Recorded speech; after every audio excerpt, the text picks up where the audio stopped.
Hello friends, last lecture में हमने financial management पढ़ा था, जो एक थ्योरेटिकल टॉपिक था। उससे पहले हमने अकाउंटिंग सीख ली थी, ठीक है, जो प्रैक्टिकल था, ठीक है, न्यूमेरिकल, जो मेन अकाउंटिंग थी, ठीक है, वो हमने सीख ली थी। आज एक थ्योरेटिकल टॉपिक हम करने जा रहे हैं जो आपके सिलेबस में, जिसका नाम है फाइनेंशियल ऑडिट, ठीक है। अब फाइनेंस आपको पता है, सही मनी है, वही फाइनेंस जो अकाउंटिंग वो सारा चीज है। ऑडिट के बारे में पढ़ेंगे। पहले ऑडिट का क्या मतलब है, सुना है कभी वर्ड ऑडिट? ऑडिट, इंस्पेक्शन, ये सब कुछ सुना है। स्कूल की बात याद करो, स्कूल में क्या होता था, इंस्पेक्शन होता था। तो क्या होता था इंस्पेक्शन में, याद करो क्या होता था। सर कुछ लोग आते थे, या तो बोर्ड का इंस्पेक्शन होता है, या तो स्कूल खुद से, जो स्कूल की मैनेजमेंट है वो कुछ आउटसाइडर्स को लाती थी। तो वो हमारे स्कूल में आते थे, वो बच्चों से पूछते थे और टीचर से भी कुछ पूछते थे, उनको पता लगता था फिर उसके बाद कि यहाँ पे पढ़ाई अच्छी हो रही है या नहीं हो रही है। वो था इंस्पेक्शन। अब ऑडिट, जिसने सुना होगा वो बोल पाएगा ऑडिट क्या होता है। सर ऑडिट में भी क्या होता है, ऑडिट में क्या होता है, कुछ बंदे आते हैं जो इस कंपनी के नॉर्मली ओनर, ये इसका कोई लेने देने, वो आते हैं, चेकिंग करते हैं यहाँ पे। उसके बाद बोलते हैं कि जो कंपनी में चल रहा है सब सही चल रहा है या नहीं चल रहा, ठीक है, उसको बोलते हैं ऑडिट। अब फाइनेंशियल ऑडिट का मतलब क्या होता है? ऑडिट बहुत तरीके का हो सकता है, ठीक है। एनवायरमेंटल ऑडिट हो सकता है कि सपोज आपकी अगर फैक्ट्री है तो आप यहाँ से तो पोल्यूशन तो नहीं हो रहा है कुछ, तो क्या होगा, पोल्यूशन वाले आ जाएंगे, वो आपके ऑडिट करेंगे, वो आपका देखेंगे, इंस्पेक्शन करेंगे कि आपकी फैक्ट्री से हैजार्डियस केमिकल्स तो नहीं निकलते एनवायरमेंट, जिससे एनवायरमेंट नुकसान हो जाता है। बट उसकी बात नहीं करेंगे। हमारे सिलेबस में जो है फाइनेंशियल ऑडिट, ऑडिट हो रहा है in the context of finance. देखो कंपनी में अभी तक हमने जब अकाउंटिंग सीखी तो हमने क्या कर दिया, ट्रायल जर्नल एंट्री कर दी, लेजर्स बना दिए, ठीक है। वो सब उनको क्या बोलते हैं, बुक्स ऑफ अकाउंट्स। क्या बोलते हैं उनको, बुक्स ऑफ। वो जब जितने लोग खाते होते हैं ना, जिनमें वो हिसाब रखता होता है, ये सारी चीजें इनको बोलते हैं बुक्स ऑफ अकाउंट्स। और ये फाइनेंशियल ऑडिट मोर और लेस तो आप लोगों कंपनी के कंटेक्स्ट में, छोटी बिजनेस एंटरप्राइज के कंटेक्स्ट में भी हो सकता है। मतलब सोल प्रॉफिट रहा है, सपोज उसने अपनी दुकान लगाई है and it is alone owner, तो वो दुकान पे नहीं जा रहा, वो किसी बंदे को बोल सकता है। नॉर्मली इंडिया में ऑडिट कौन करते हैं, चार्टर्ड अकाउंटेंट्स इंडिया में ऑडिट्स करते हैं, ठीक है। तो किसी सीईओ को बोलेगा भाई तू मेरे उधर जाके देख, वहां का उनका ऑडिट करते हैं। मतलब ऑडिट बेसिकली करना, उनका हिसाब करना। अकाउंटिंग में हिसाब रखते हैं, ऑडिट में हिसाब करते हैं। मैंने आपको उस दिन नहीं बोला था जब मैं आपको वाचर अप्रोच बोला था, तभी मैंने आपको ये चीज बोला था कि कल को आपका ऑडिट हो जाएगा कि प्रूव करके दिखाओ तो ये सेल इतनी होगी, तो आप क्या दिखाओगे उनको, वाचर्स दिखाओगे। तो आज उस ऑडिट के बारे में पढ़ेंगे, वो ऑडिट जो होता है, क्या होता है, कैसे होता है, वो हम पढ़ेंगे आज के लेक्चर में, ठीक है। तो मैं आपको बोला, वो जो आप बुक्स बनाते हो ना, जिनमें आप सारा हिसाब रखते हो, उनको बोलते हैं बुक्स ऑफ अकाउंट्स, ठीक है। उन बुक्स ऑफ अकाउंट्स के बेसिस पे आप क्या बनाते हो, फाइनेंशियल स्टेटमेंट, जिसमें आपने पढ़ा था profit loss account, trading account और profit loss account, balance sheet.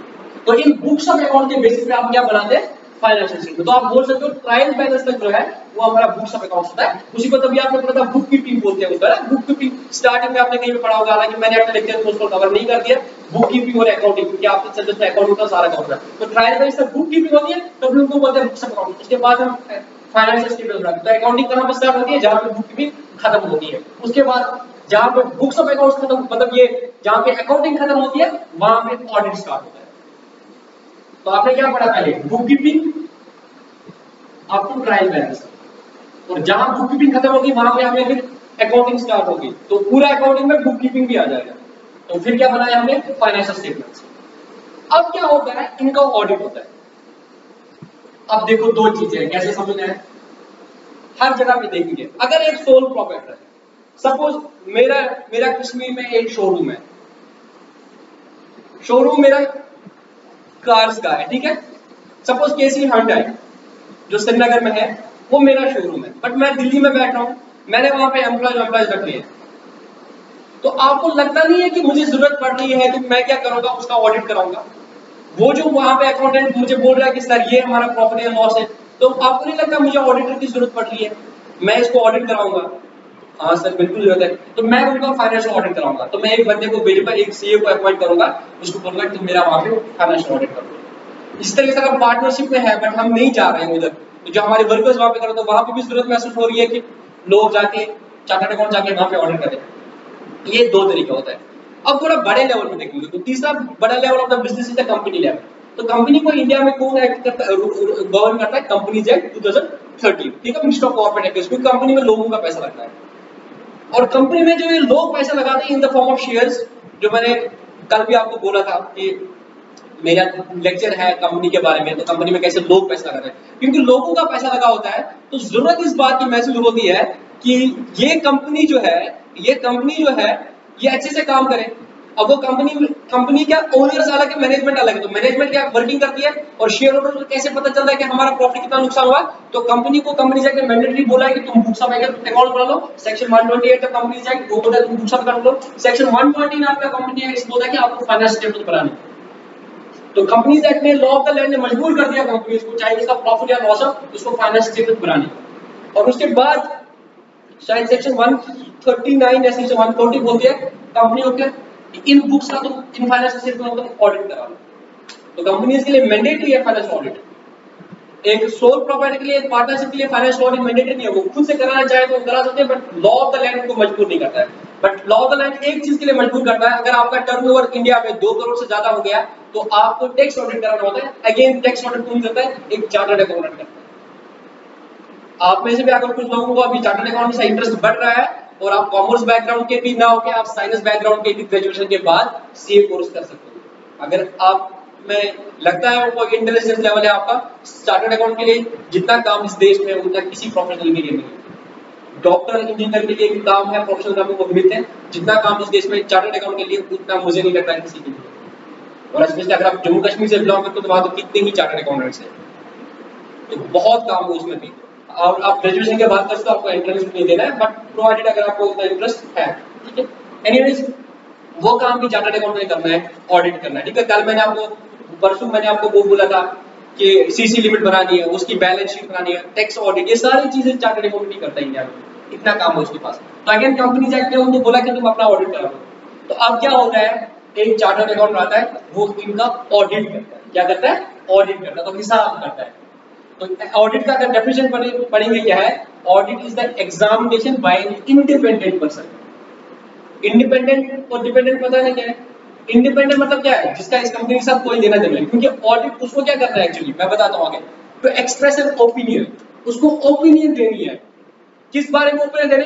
कि ये जो फाइनेंशियल स्टेटमेंट है, ये जो कंपनी बोल रही है कि हमारा 3 करोड़ का प्रॉफिट है, ये जो कंपनी बोल रही है कि हमारी एसेट्स इतनी है, हमारी लायबिलिटीज इतनी है, हमारा कैपिटल इतना है, इसके बारे में उसको ओपिनियन देनी है कि whether they show A true and fair view, मतलब सच है कि झूठ है, of the companies financial position and the companies financial performance. मतलब जो कंपनी की मैनेजमेंट हमें फाइनेंशियल स्टेटमेंट्स दे रही है कि हमारा प्रॉफिट इतना है, हमारी बैलेंस शीट में एसेट्स कितने हैं, ये सच है कि नहीं है, इसके बारे में उसको ओपिनियन देनी है। तो वो इंडिपेंडेंट होना चाहिए, उसका कंपनी के साथ कोई लेना देना नहीं होना, क्योंकि अगर वो कंपनी के साथ कोई रिश्ता है उसका, अब पढ़ोगे कंपनीज एक्ट में बोला जाता है कि ऑडिटर का कोई भी बंदा इस कंपनी का डायरेक्टर नहीं होना चाहिए, इसका कोई शेयर होल्डर नहीं होना चाहिए ऑडिटर, क्योंकि अगर वो होगा तो वो इन्फ्लुएंस होगा, उसको बोला जाएगा कि भाई अच्छी रिपोर्ट दे देना।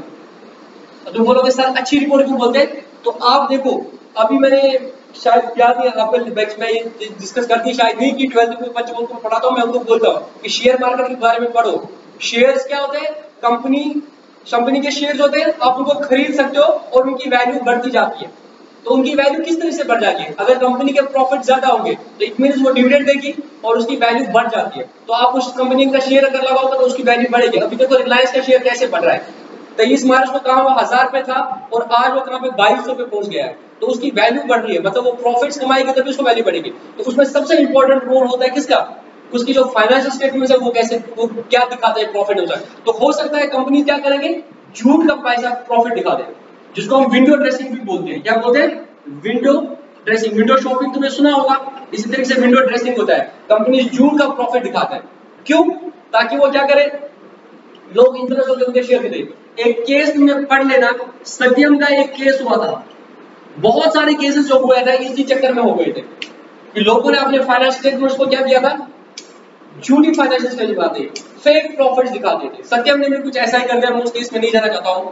तो जरूरत इस बात की होती है कि एक इंडिपेंडेंट पर्सन को रखा जाए, वो इस पे ओपिनियन दे दे कि ये financial statement true and clear है। अगर वो बोलेगा तभी जाके तो लोग बोलेंगे ठीक है हम इसमें पैसा लगा सकते हैं, तो उनको एक ऑडिटर अपॉइंट करना पड़ता है। वो ऑडिटर फिर क्या करता है, ऑडिटर गवर्नमेंट कंपनीज में या इनमें स्टेट कंपनीज में वो कंट्रोलर ऑडिटर जनरल होता है, वो अपॉइंट करता है। पब्लिक सेक्टर एंटिटीज में वही ऑडिटर अपॉइंट करता है। तो वो ऑडिटर अपॉइंट करने के बाद वो ऑडिटर कंपनी का सब लेन देन से तो कंपनी के फाइनेंशियल को व्यू करता है, उनकी चेकिंग करता है और फिर एक ओपिनियन देता है कि ये ट्रू एंड फेयर टू है कि नहीं। अगर नहीं होता तो क्या ओपिनियन देगा वो आगे पढ़ेंगे। समझ आई बात फाइनेंशियल ऑडिट की? तो फाइनेंशियल ऑडिट एक इंडिपेंडेंट पर्सन करता है, गारस है तो express an opinion on the financial. जो कंपनी बोलते हैं कि हमने इतना प्रॉफिट कमाया, हमारी कुछ नहीं है, वो ओवरप्रूव करेगा, वो फिर इनका चेकिंग करेगा, बोलेगा अच्छा मुझे दिखा दो profit loss account, balance sheet दिखा दो। फिर बोलेगा अच्छा ये सेल इतनी हो गई, मुझे सेल बुक दिखा दो। फिर बोलेगा अच्छा ये खर्चा इतना कर दिया है तुमने, स्टाफ वेलफेयर में इतना खर्चा कर दिया, मुझे दिखा दो ये वोचर, सारे वोचर सेट करेगा कि खर्चा ऐसा हो गया नहीं होगा। ऐसा नहीं है कि ये अंदर से मैनेजमेंट खुद के खर्चे कर रहे हैं, आपके बच्चों की फीस से भर रहे हैं, ये सारा चीज तो नहीं हो रहा है। नॉट ओनली कि वो प्रॉफिट अच्छा दिखा रहे हैं, वो प्रॉफिट नहीं दिखा रहे हैं, लॉस दिखा रहे हैं, तो वो भी देखना पड़ेगा ना कि ऐसा नहीं कि आपने पर्सनल खर्चे इसमें कर दिए, तो वो उसका वॉल्यूम करेंगे। दोनों चीजें होता है कि ताकि लोगों का जो इन्वेस्टर्स है उनका इंटरेस्ट प्रोटेक्ट रहे।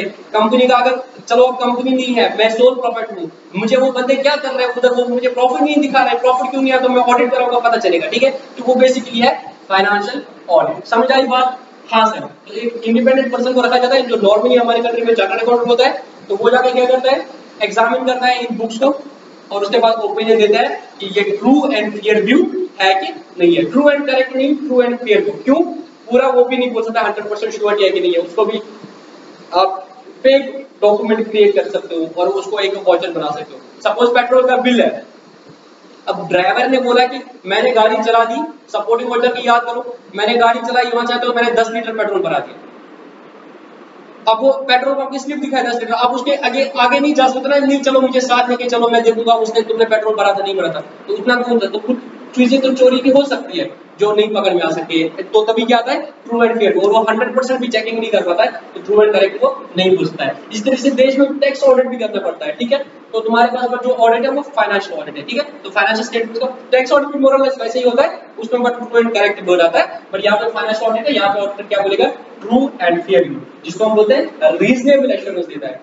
100% श्योरिटी नहीं देता बट रीजनेबल एश्योरेंस भी मिलती है कि हाँ ये जो फाइनेंशियल स्टेटमेंट है ये करेक्टली बने हुए, कोई चोरी नहीं है, कुछ फेक नहीं दिखाया जा रहा है। शेयर होल्डर्स को ताकि उससे इतना हो जाएगा तो शेयर होल्डर उस पर रिलाई कर सकता है। मैनेजमेंट अदरवाइज कुछ भी कर सकते, कुछ भी प्रॉफिट दिखा सकते, कुछ भी लॉस भी कर सकते अपने हिसाब से, बट उसको शेयर होल्डर्स को धोखा ना लगे, लोगों को धोखा ना लगे।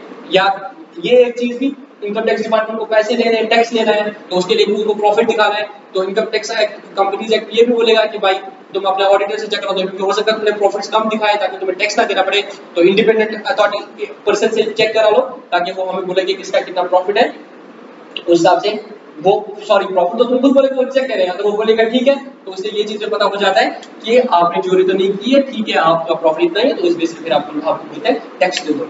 और बैंक्स में भी ये बहुत होता है, तो बैंक्स में पब्लिक का पैसा लगा होता है तो बैंक्स में भी ऑडिट करना पड़ता है, वो अगेन वो ऑडिट्स भी चार्टर्ड अकाउंटेंट्स करते हैं। ठीक है, ये बेसिक था फाइनेंशियल ऑडिट के कंटेक्स्ट में। ठीक है, अब ये जो ऑडिट होता है ये दो तरह का होता है, ये जो किसी भी एंटरप्राइज में ऑडिट होता है ये दो तरह का ऑडिट होता है। एक एक्सटर्नल ऑडिट होता है, ये जो ऑडिट होता है ना फाइनेंशियल ऑडिट, ये दो तरह का होता है। एक को बोलते हैं एक्सटर्नल ऑडिट, दूसरे को बोलते हैं internal audit. External audit normally यही हो गया, अब कंपनी है, कंपनी के लिए कंपनी से बोला कि भाई तुम्हें ऑडिट कराना है और वो थर्ड पर्सन से कराना है, वो कंपनी का बंदा नहीं हो सकता, तो एक एक्सटर्नल बंदा आ जाएगा, वो कंपनी का ऑडिट करेगा, उसको क्या बोलते हैं एक्सटर्नल ऑडिट। तो ये एक्सटर्नल ऑडिट मोर और लेस ये वाला होता है जिसमें वो एग्जामिन करता है फाइनेंशियल स्टेटमेंट को ट्रू एंड फेयर किया है, और ये क्या नॉर्मली इनको स्टैट्यूटरी ऑडिट भी बोलते हैं। ठीक है, तो एक्सटर्नल एजेंसी आती है, वो जाकर ऑडिट करते हैं, क्योंकि लॉ ऑफ द लैंड बोलता है स्टैट्यूटरी रेगुलेशन है कि आपको ऑडिट करना है, तो उसको बोलते हैं एक्सटर्नल ऑडिट या उसको स्टैट्यूटरी ऑडिट बोलते हैं। और दूसरा होता है इंटरनल ऑडिट। इंटरनल ऑडिट में क्या करता है, जैसे मेरा तो एक स्टैट्यूटरी ऑडिट कराना है, वो अलग बात है, मेरा एक स्टैट्यूटरी ऑडिट कराना है वो तो साल के बाद कराना है मुझे अपने फाइनेंस में, उसके बाद मुझे लगता है कि यार मैं तो दिल्ली में हूँ, मेरे वहां पे बंदे क्या कर रहे हैं, तो मैं एक इंटरनल ऑडिटर अपॉइंट करता हूँ, मैं एक इंटरनल ऑडिटर अपॉइंट करता हूँ, मैं एक सीए से गायब करता हूँ, मैं बोलता हूँ वो कश्मीर का एक सीए है, मैं उसको बोलता हूँ भाई मेरा इधर शोरूम है, तुम अपने किसी बंदे को या खुद जाया करो उधर, वो डेली बेस पे वर्किंग को चेक किया करो। तो हफ्ते में एक दिन या अपने किसी, जो मैंने बोला था इंटर्नशिप कर लेते हैं, आर्टिकल को उधर रख लेता है, तो वो अपने वहां पे चेक करता है कि जो कंट्रोल्स लगा दिए जाए, मैंने लास्ट लेक्चर में बोला था फाइनेंशियल कंट्रोल्स लगाने पड़ते हैं, तो जो इंटरनल कंट्रोल्स लगाए होते हैं तो वो वहां पे देखता है कि उनका पालन हो रहा है कि नहीं हो रहा है। तो एक एसओपी नाम का चीज होता है, स्टैंडर्ड ऑपरेटिंग प्रोसीजर, हर चीज का एक एसओपी बनाया जाता है बिजनेस में, इस चीज को ऐसे करना है। किसी ने गाड़ी खरीदी, सपोज मैं आपको पूरा, मेरा शोरूम में गाड़ियों का, तो किसी ने गाड़ी खरीदी तो एक एसओपी मैंने दिया होता है बनाने के लिए कि उसकी एक फाइल बनेगी, जो एडवांस पेमेंट देगा उसकी रिसीट लगेंगे और उसके ये डॉक्यूमेंट ले लेंगे, फिर जब उसको फाइल करेंगे प्रोसेसर, तो वो इंटरनल ऑडिट में वो देखेगा जो भी इंटरनल कंट्रोल्स लगा दिए, तो कंपनी में इंटरनल कंट्रोल्स होते हैं ताकि चोरियां ना हो जाए, तो इंटरनल कंट्रोल्स को पालन किया जा रहा है। वो एडवांस लेके ही उसको गाड़ी का कुछ दिया जाता है कि ऐसे ही विदाउट एडवांस के उसको सब कुछ किया जाता है। तो सारी चीजें क्या करती हैं, उसके लिए हम क्या करते हैं, इंटरनल ऑडिटर को हायर करते हैं। अब इंटरनल ऑडिट के लिए दो चीजें हैं, या तो कंपनी क्या करती है, अगेन किसी थर्ड पर्सन को, जो कंपनी का एम्प्लॉय नहीं होता है उसको बोलती है तो करते हैं, तो या तो किसी थर्ड पर्सन को अपॉइंट करती है, नॉर्मली सीईओ को अपॉइंट करती है, या अपना ही एक स्टाफ रखती है, स्टाफ इंटरनल ऑडिट, मतलब अपने किसी एम्प्लॉय को इंटरनल ऑडिट डिपार्टमेंट रखना। हमारी कंपनी में भी ऐसा है, हमारी कंपनी में एक्सटर्नल ऑडिटर भी होते हैं जो आके ये स्टैट्यूटरी ऑडिट करते हैं, और हमारी कंपनी में इंटरनल ऑडिटर्स भी, जो हमारी कंपनी के एम्प्लॉयज है, तो उनका काम सिर्फ है कि जैसे मैं पेमेंट्स देखता हूँ, कोई बंदा कुछ और देखता है, तो वो हमारा इंटरनल बंदे ही हमारा ऑडिट करता है। तो वो मुझे कभी बोलते लतीफ सर अपनी पेमेंट्स की फाइल दिखा दो, या मैं किसी और डिपार्टमेंट को, मुझे बोलते वो फाइल दिखा दो, तूने वो फाइल अप्रूव कर दी थी, तो वो उसको चेक करेंगे कि लतीफ ने जो एसओपी थे उनका वो तो नहीं कर दिया, उनका पालन किया है नहीं, तो इंटरनल चेकिंग होती है इंटरनल कंट्रोल्स की, उसको क्या बोलते हैं, इंटरनल ऑडिट। बाकी क्लियर में मैंने आपको नोट्स में बता दिया है, ठीक है। तो जैसा भी मैं नोट्स देता हूँ कुछ चीजें मैंने छोड़ दी, तो उनको डिस्कस करेंगे यहाँ पे, ठीक है।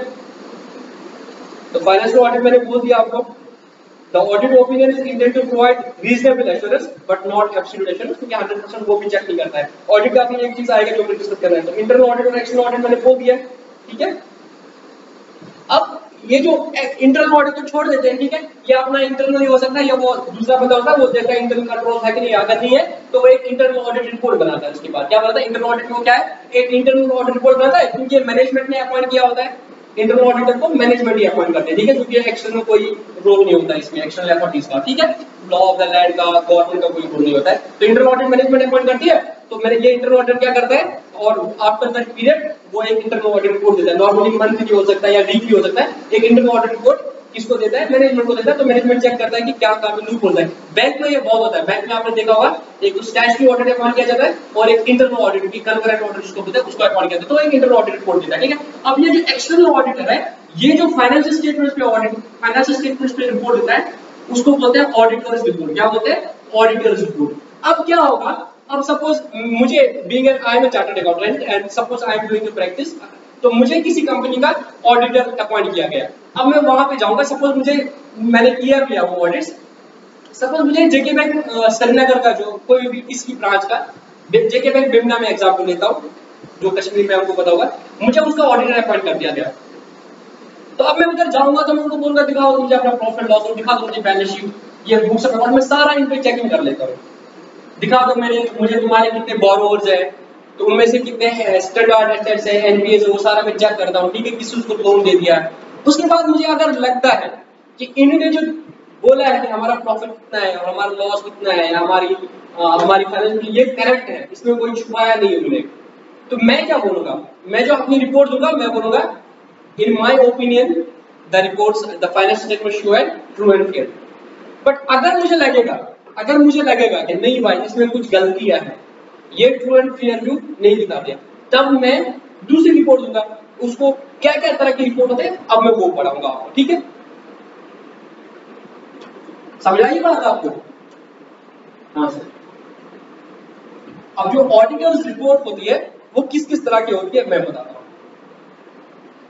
ऑडिट तो हो गया अब इसने, अब जो ऑडिटर रिपोर्ट देगा, अगर मुझे लगता है कि ये ओके है, मतलब जो उन्होंने बोला है इतना ही प्रॉफिट है, जितने भी मैं 100% चेकिंग नहीं करता हूँ वो मनी पढ़ के प्रोसीजर क्या रहता है, बट अगर मुझे लगता है कि ओके है, हाँ इतना ही, मतलब मोर और लेस ओके है, कोई फ्रॉड चोरी ये सब कुछ नहीं है, तो मैं जो रिपोर्ट देता हूँ उसको बोलते हैं अनक्वालिफाइड। क्या बोलते हैं, अनक्वालिफाइड रिपोर्ट।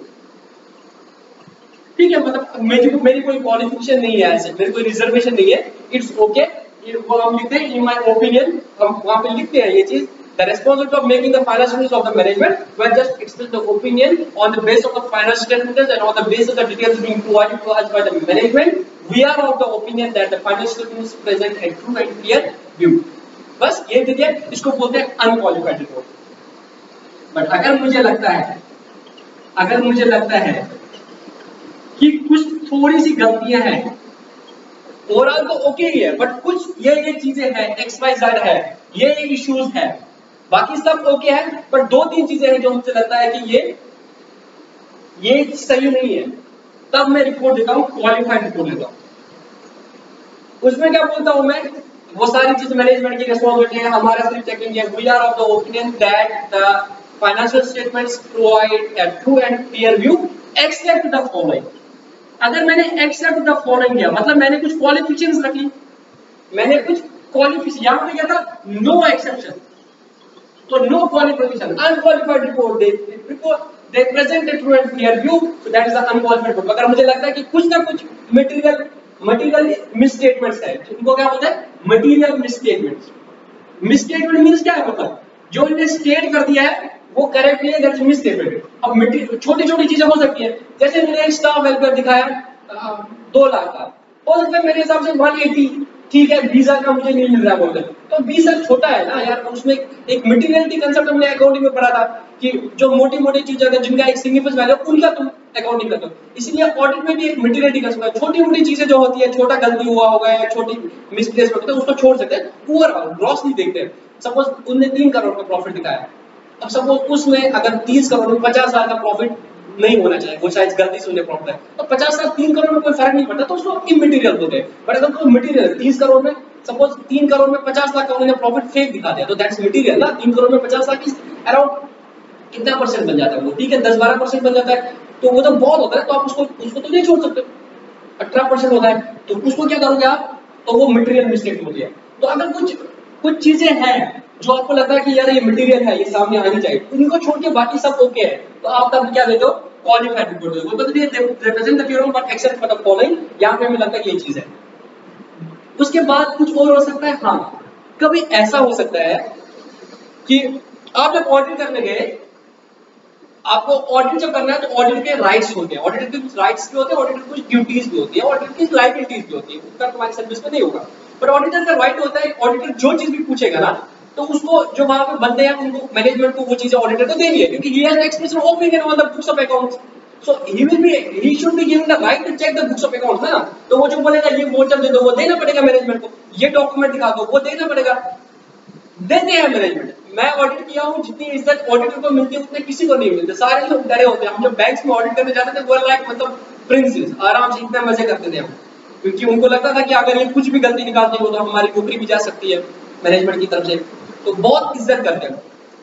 बट सपोज कभी वो मैं जाता हूं, मैं ऑडिट करने गया, अब वो बिजनेस वाला, वो जो मैनेजमेंट है वो बोलती है कि हमारी एफडी है, वो बोलते हैं हमारी फिक्स्ड डिपॉजिट है बैंक में, वो बोलते हैं हमारी एफडी है 3 करोड़ की, तो मैं क्या करूंगा, यहाँ पे मुझे वेरिफिकेशन करनी है ना, मैं देखूंगा ना इनका 3 करोड़ की फिक्स्ड डिपॉजिट है कि नहीं है।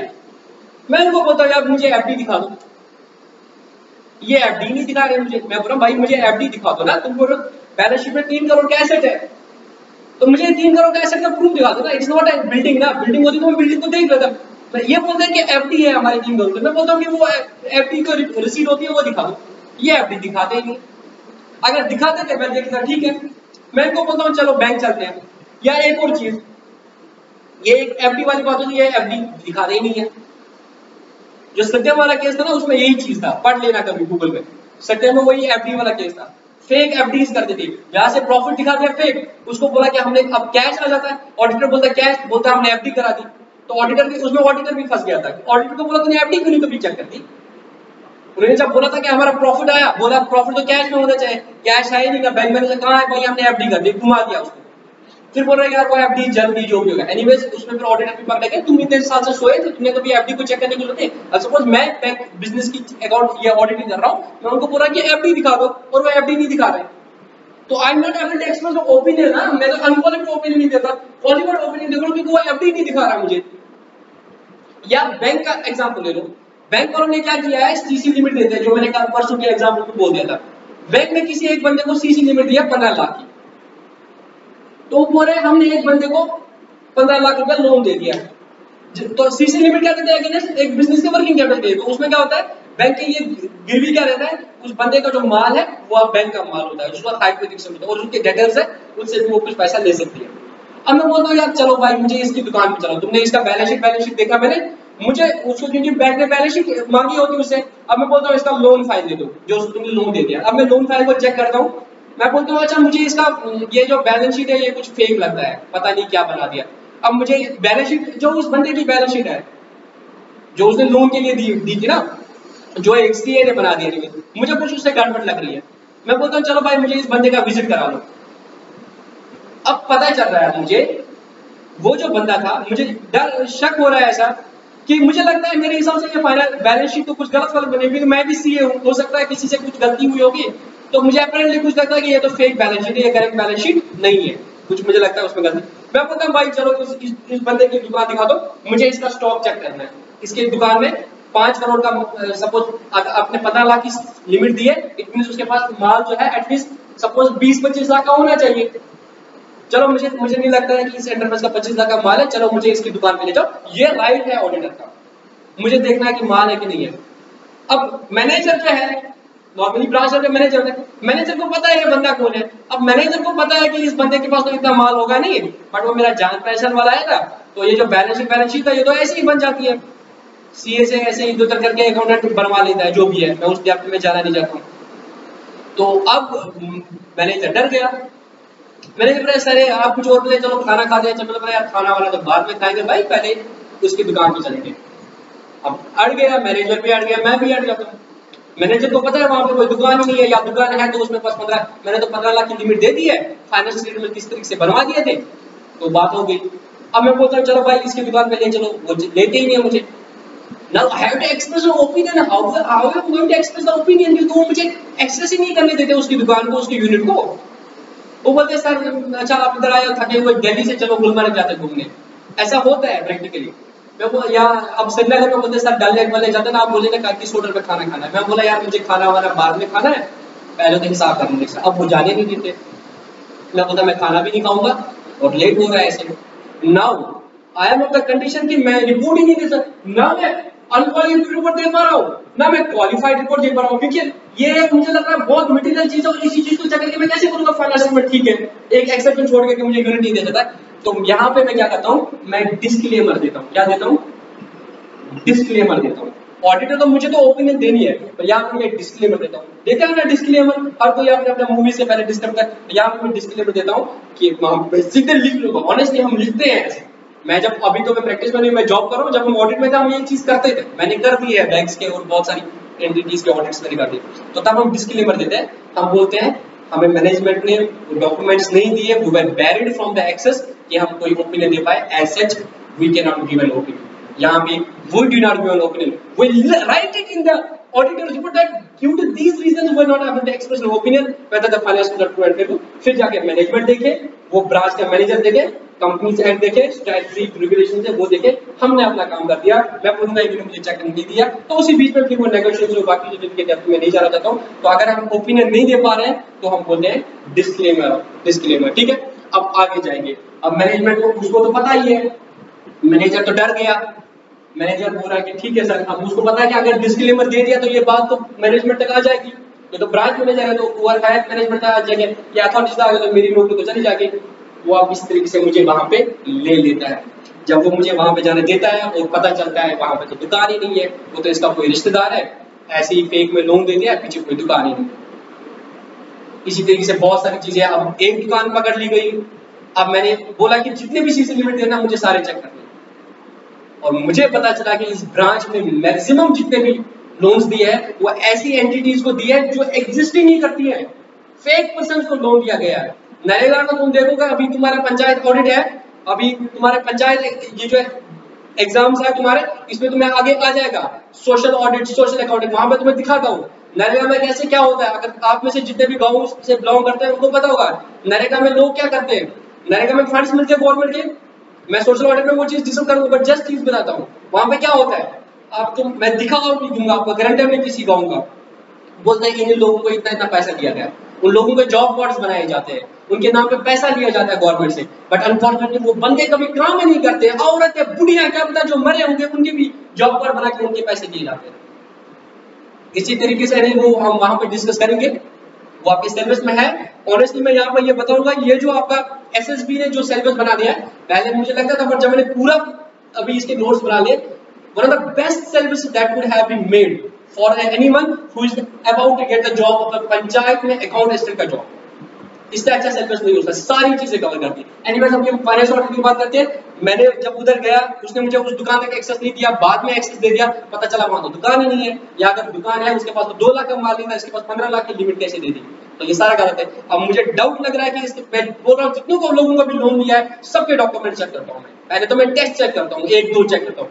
वहां पे जब मुझे पता चला तो मेजॉरिटी ऑफ द लोन जो है वो फेक नाम पे दे दिए है। ठीक है, उनकी किस्तें आ रही है, बट कैसे कैसे मुझे नहीं पता है, बट जो भी इंटरनल कंट्रोल लगा दिए उनका कोई पालन नहीं किया गया है। और मेरे हिसाब से ये जो प्रॉफिट है सारा फेक है, क्योंकि उसमें रिपोर्ट आती है कि अगर कोई यूनिट में स्टॉक नहीं है तो आपको उसका प्रोविजनिंग करना है, बैंक में बहुत सारे प्रोविजनिंग करने पड़ते हैं, और मेरे हिसाब से वो एनपीएस है, इतने एनपीएस होगा तो ये प्रॉफिट नहीं माना जाएगा, इस एसेट का प्रोविजनिंग करता है, और उसने जो प्रॉफिट दिखाता है कोई प्रॉफिट नहीं है, ये लॉस है, ये विंडो ड्रेसिंग की है, इसने फेक एसेट दिखा दिए हैं, वो रियलिटी में एसेट्स है नहीं है, लोगों को पैसा दिया है, कोई स्टॉक नहीं है, कुछ नहीं है। तो मेरे हिसाब से यहाँ पे जो ये प्रॉफिट दिखा रहा है ये बिल्कुल गलत है, they do not present at true and fair view. तो मैं जो रिपोर्ट अब देख रहा हूँ उसको बोलते हैं एडवर्स रिपोर्ट। क्या बोलते हैं उसको? एडवर्स। मुझे लगता है कि उसने जो मतलब जो बोला है कि इतना प्रॉफिट एंड लॉस है, ऐसा कुछ नहीं है, तब मैं क्या देता हूँ? Adverse report. तो सबसे अच्छी रिपोर्ट अगर मानी जाएगी कंपनी के लिए अनक्वालिफाइड रिपोर्ट, और सबसे वर्स्ट रिपोर्ट अगर उनके लिए आएगी तो वो एडवर्स रिपोर्ट है। ये सारी रिपोर्ट्स ऑडिटर दे देता है, ठीक है। आई डोंट नो तुम्हारे सिलेबस में इतना आएगा नहीं आएगा, बट आपके सिलेबस में ये फाइनेंशियल ऑडिट नाम करके उन्होंने छोड़ दिया, तो मुझे लगा ये सारी चीजें मुझे डिस्कस करनी पड़ेगी। तो तुम्हें याद रखना, अनक्वालिफाइड रिपोर्ट जब कोई एक्सेप्शन नहीं है तो is the best case, adverse report is the worst case. Disclaimer जब आपको लगता है कि आप ओपिनियन नहीं दे पाओगे तो आप ना अच्छा बोलते हो ना बुरा बोलते हो, आप डिस्क्लेमर बोलते हो, बट रीजंस लिख दो। क्वालिफाइड रिपोर्ट मतलब आपको लगता है ओवरऑल ठीक है, बट कुछ छोटी छोटी चीजें हैं जिनमें आप रिजर्वेशन दे रहे हो कि इन चीजों को छोड़ के बाकी हो गया, फिर मैनेजमेंट देखे और बाकी एक्ट देखे क्या है। अब स्टेप्स है, ये मैं जस्ट थोड़ा बताता हूँ प्रोसीजर क्या है ऑडिट का, ठीक है। चांसेस बहुत कम है कि ये पूछा जाएगा, बट स्टिल आपके सिलेबस में फाइनेंशियल ऑडिट करके मैंने छोड़ दिया है, तो मैं स्टेप्स बोल रहा हूँ, छोटी छोटी चीजें हैं, फिर डिस्कस करूंगा, उसके साथ ही हमारा ये वाला चैप्टर भी कंप्लीट हो जाएगा, ठीक है। फाइनेंशियल ऑडिट के स्टेप्स, सबसे पहले क्या होता है, स्टेप नंबर 1, ऑडिटर क्या करता है, जैसे मुझे आप उस जेके बैंक का ऑडिट करते हैं, तो सबसे पहले क्या करता हूं मैं? प्लानिंग करता हूं।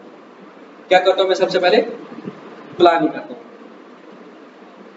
तो मैं अपनी टीम तैयार करता हूं, मेरे कुछ आर्टिकल्स हैं जो मेरे अंडर वर्क करते हैं, मेरा कुछ स्टाफ है, मैं उनको बोलता ठीक है हमें इस ब्रांच को ऑडिट कर रहा है, और पूरी प्लानिंग करते हैं। तो मेरे जो अंडर स्टाफ है, मैं एक बंदे को बोलता भाई तू ये एडवांस चेक कर देना, तू ये लोन चेक कर देना, दूसरे बंदे को बोलता तू ये चेक कर देना, तीसरे बंदे को बोलता तू यहाँ से ये सारी चीज देख लेना, स्टाफ वेलफेयर वाला चीज देख लेना, ये सारी चीजें मेरे को बोलता है। और फिर इनको बोलता है कि उसके बाद हम ये करेंगे वो करेंगे। तो बेसिकली वी आर प्लानिंग कि how we will do the audit, कहाँ से सैंपल करेंगे, कहाँ से सैंपलिंग करेंगे, ठीक है। उसके बाद हम क्या करते हैं? टेस्टिंग करते हैं, ठीक है। पहले हमने प्लानिंग कर दी कि हम कैसे ऑडिट सारा करेंगे, उसके बाद हम क्या करते हैं? सैंपलिंग करते हैं, उसके बाद हम इंटरनल कंट्रोल को चेक करते हैं।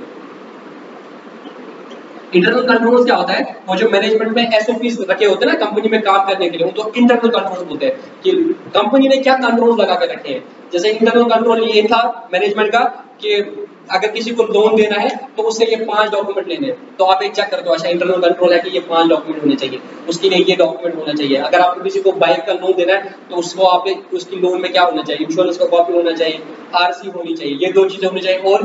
और क्या होना चाहिए?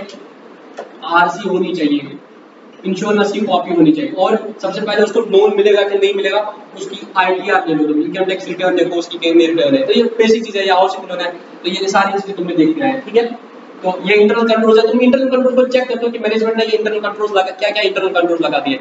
किसी को किसी को चेक में फेडरल पैसा देना है तो वो एक लेवल का कैशियर के लेवल पे जाएगा और फिर मैनेजर पे जाएगा, मैनेजर जब साइन करेगा उसके बाद वो पैसे दे सकता है। तो वो देखना वो इंटरनल कंट्रोल्स क्या लगा है, क्योंकि इससे हेल्प मिलती है ऑडिटर को, वो उस पर रिलाई करेगा। तो वो चेक भी करता है कि इंटरनल कंट्रोल्स, जैसे मैंने नहीं बोला इंटरनल ऑडिट में, इंटरनल ऑडिटर ये दिखाया जो इंटरनल कंट्रोल लगाया उनका पालन हो रहा है कि नहीं हो रहा है। ये चीज हमने देखना है क्या क्या मैनेजमेंट ने चेक्स लगा दें, क्योंकि इसी बेस पर ऑडिट करेंगे। उसके बाद तीसरा चीज क्या है, टेस्टिंग हम करते हैं। क्या करते हैं, टेस्टिंग करते हैं। अब ब्रांच में तो अगर बैंक के एग्जांपल होता है बहुत सारे अकाउंट्स होते हैं, हर अकाउंट को तुम चेक करोगे, हर रोल नहीं।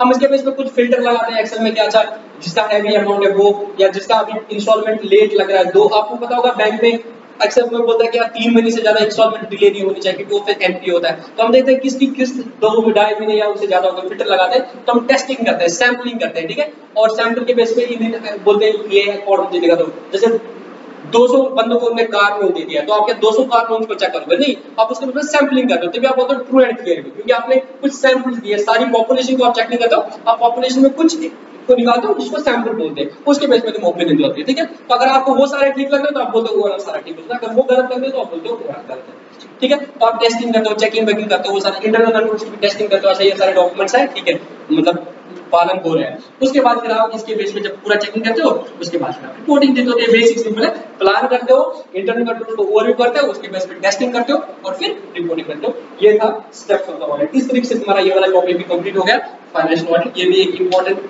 चीज है, बिजनेस के कॉन्टेक्स्ट में आपके सब्जेक्ट कितना पूछा जाएगा तो वो वही जानते हैं, ठीक है। बट मैंने सोचा कि जितना मैं हो सकूं उतना मैं आपको इसको डिलीवर करूं, ठीक है। मिलते हैं नेक्स्ट लेक्चर में, तब तक के लिए